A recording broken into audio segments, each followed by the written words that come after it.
તો આપણે અત્યાર સુધી જોયા આપણા લાઈવ સંવાદદાતા પાસેથી યુક્રેનથી સીધા સમાચાર। આગળ વધીએ બીજા સમાચારો તરફ।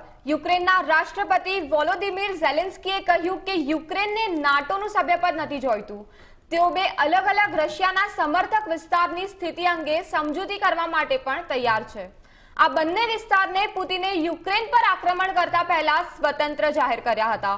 આ બંને મુદ્દા રશિયા યુક્રેન યુદ્ધનું કારણ માનવામાં આવે છે। ઝેલેન્સ્કીએ કહ્યું હતું કે નાટો યુક્રેનનો સ્વીકાર કરવા માટે તૈયાર નથી। નાટો વિવાદાસ્પદ વસ્તુઓ અને રશિયા સાથેની અથડામણથી ડરે છે।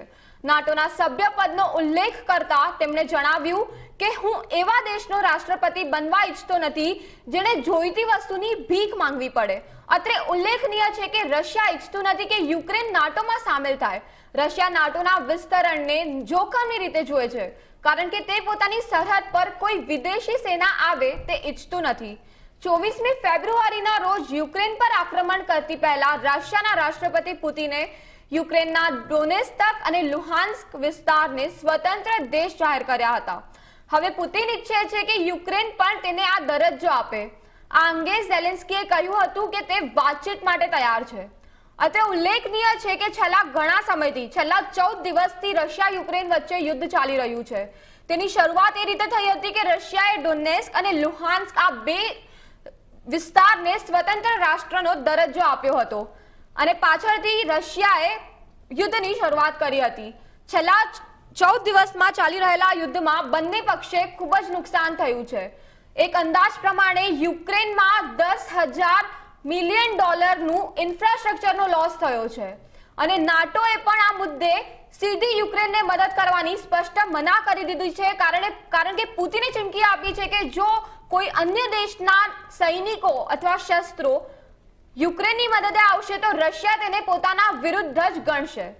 તો હવે આ પરિસ્થિતિમાં યુક્રેનના રાષ્ટ્રપતિ વ્લાદિમીર ઝેલેન્સ્કીને પણ સમજાઈ ગયું છે કે કદાચ નાટો તેમની મદદે નહીં આવે અને તેથી હવે ઝેલેન્સ્કીએ પણ જાહેર કર્યું છે કે તેમને નાટોનું સભ્યપદ જોઈતું નથી અને તેમણે તેમ પણ જણાવ્યું હતું કે હું એવા દેશનો રાષ્ટ્રપતિ બનવા નથી ઈચ્છતો જેને પોતાના અધિકારો માટે ભીખ માંગવી પડે। તો હવે લગભગ ઝેલેન્સ્કી આ મુદ્દા માટે તૈયાર છે। ઝેલેન્સ્કી આ બાબત સ્વીકારવા તૈયાર છે। તો શું આ યુદ્ધનો અંત આવશે કે તે બાબતની શક્યતા હવે વધી રહી છે।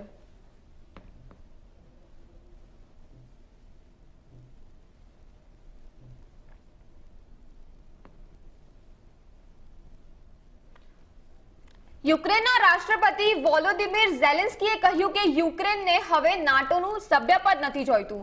તેઓ બે અલગ અલગ રશિયાના સમર્થક વિસ્તારની સ્થિતિ અંગે સમજૂતી કરવા માટે પણ તૈયાર છે। આ બંને વિસ્તારને પુતિને યુક્રેન પર આક્રમણ કરતી પહેલા સ્વતંત્ર જાહેર કર્યા હતા। આ બંને મુદ્દા જ રશિયા યુક્રેનના યુદ્ધનું મૂળ કારણ માનવામાં આવે છે। ઝેલેન્સ્કીએ કહ્યું હતું કે નાટો યુક્રેનનો સ્વીકાર કરવા માટે તૈયાર નથી। નાટો વિવાદાસ્પદ વસ્તુઓ અને રશિયા સાથેની અથડામણથી ડરે છે। નાટોના સભ્યપદનો ઉલ્લેખ કરતા તેમણે જણાવ્યું હતું કે હું એવા દેશનો રાષ્ટ્રપતિ બનવા નથી ઈચ્છતો જેને જોઈતી વસ્તુની અને પોતાના અધિકારોની ભીખ માંગવી પડે। અત્રે ઉલ્લેખનીય છે કે રશિયા નથી ઈચ્છતું કે યુક્રેન નાટોમાં સામેલ થાય। રશિયા નાટોના વિસ્તરણને જોખમની રીતે જુએ છે કારણ કે તે પોતાની સરહદ પર કોઈ વિદેશી સેના આવે તે ઈચ્છતું નથી। 24મી ફેબ્રુઆરીના રોજ યુક્રેન પર આક્રમણ કરતી પહેલા રશિયાના રાષ્ટ્રપતિ પુતિને યુક્રેનના ડોનેત્સ્ક અને લુહાન્સ્ક વિસ્તારને સ્વતંત્ર દેશ જાહેર કર્યા હતા। હવે પુતિન ઈચ્છે છે કે યુક્રેન પણ તેને આ દરજ્જો આપે। આ અંગે ઝેલેન્સ્કીએ કહ્યું હતું કે તેઓ હવે વાતચીત માટે તૈયાર છે।